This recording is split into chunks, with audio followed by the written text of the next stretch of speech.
Et alors là, voilà un domaine qu'on apprécie, puisque tous les ans, il y a la fête du patrimoine qui vous permet de venir visiter les studios de France Télévisions et bien d'autres monuments. Eh bien, on va découvrir une école, Anissa, qui nous permet de travailler justement sur le patrimoine. Oui, tout à fait, dans la restauration des patrimoines. Là, c'est bien plus spécifique. Vous savez que nous avons beaucoup de bâtiments classés au patrimoine en France. Donc ça peut être des châteaux, ça peut être des maisons, des immeubles, des œuvres d'art. On a vraiment beaucoup de choses. Et tout ça, ça se restaure et c'est difficile et ça coûte beaucoup d'argent.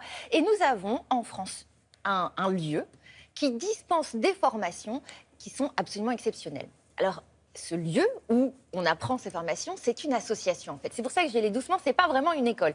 C'est une association qui s'appelle Rempart. Et cette association, elle est absolument incroyable parce qu'elle centralise beaucoup d'autres associations françaises qui mettent en place les chantiers de restauration des monuments classés au patrimoine. Ça veut dire quoi? Ça veut dire que ces assos recrutent des bénévoles qui vont travailler directement sur les chantiers de restauration. Il ne faut pas que j'ai une formation au départ? Et bien c'est là que c'est génial, parce qu'en fait, ces assos, qu'est-ce qu'elles font? Elles vous forment, elles vous offrent un savoir-faire et elles vous mettent directement sur le site. Vous allez par exemple sur un château, comme nous allons le voir dans le reportage. Il y a plusieurs choses à réparer. Et donc il y a plusieurs chantiers. Un chantier de forgeron, un chantier de tailleur de pierre, etc. Là, vous avez des artisans professionnels et ils ont des équipes. Les équipes, ce sont des bénévoles qui se disent nous, on a envie d'apprendre, j'ai envie de devenir forgeron, j'ai envie d'apprendre à tailler des pierres et surtout, je suis un amoureux du patrimoine, je suis amoureux de toute cette tradition. Qu'est-ce qu'on fait? On leur apprend un métier. En échange de quoi?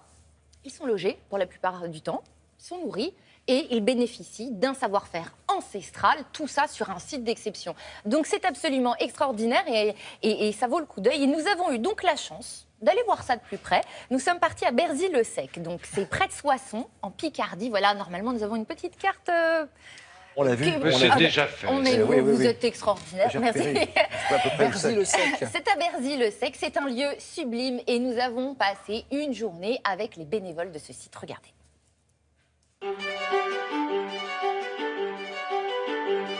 On propose, dans le cadre de nos chantiers, des formations autour de la taille de pierre, de la maçonnerie, de la forge, de la charpente, de la menuiserie et d'autres domaines liés à la conservation de ce patrimoine.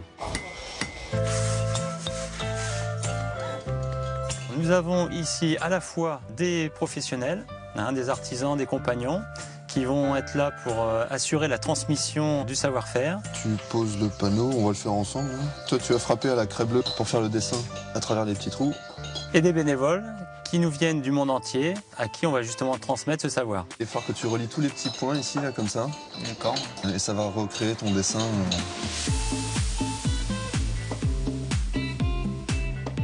À chaque fois que l'on part de son enclume ou qu'on vient à son enclume, on a mis un petit mot en place, c'est chaud.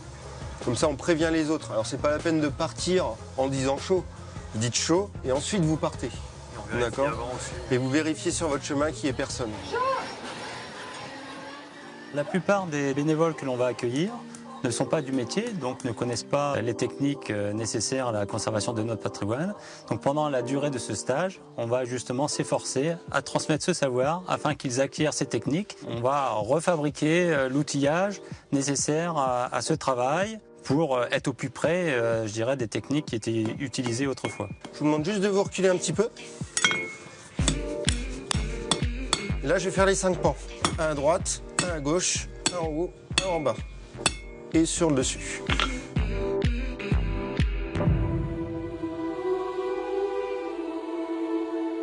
Il n'y a pas véritablement de sélection. Je dirais que c'est avant tout la motivation de chacun des participants qui va effectivement aider à leur choix.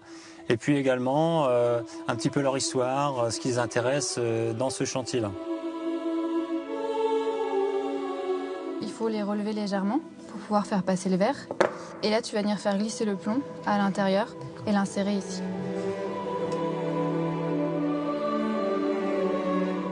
Chacun a choisi un petit peu le stage qu'il souhaite vivre. Il peut à la fois participer une semaine à un stage verre et vitrail et la semaine suivante participer à un stage autour du métal ou de la taille de pierre. En venant chauffer, il y a le reste de la tâche qui va du coup se détacher. Oui. Et à partir de là, on pourra refaire une soudure plate et remettre une nouvelle attache. L'avantage de ce type de formation, c'est véritablement l'échange qui va se créer entre à la fois le professionnel du patrimoine et ces bénévoles qui vont consacrer un peu de leur temps, je dirais, à l'intérêt commun, un projet collectif. À côté de ça, effectivement, ils vont bénéficier d'une formation, ils vont acquérir un savoir-faire qui pourra parfois susciter même des vocations et pourquoi pas déboucher sur une formation professionnelle un peu plus aboutie.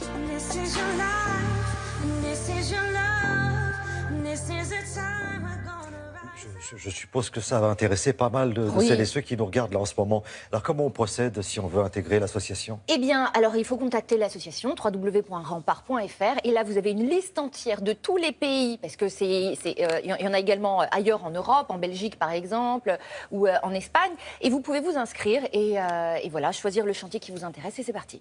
Voilà. Et vous sortez, vous avez une formation, ça aussi. Et puis vous vous pouvez vivez trouver une du boulot, expérience de bâtisseur incroyable. Là, c'est quand même magnifique. Merci beaucoup. Une autre école, une autre histoire. Anissa Arfaoui, une belle histoire.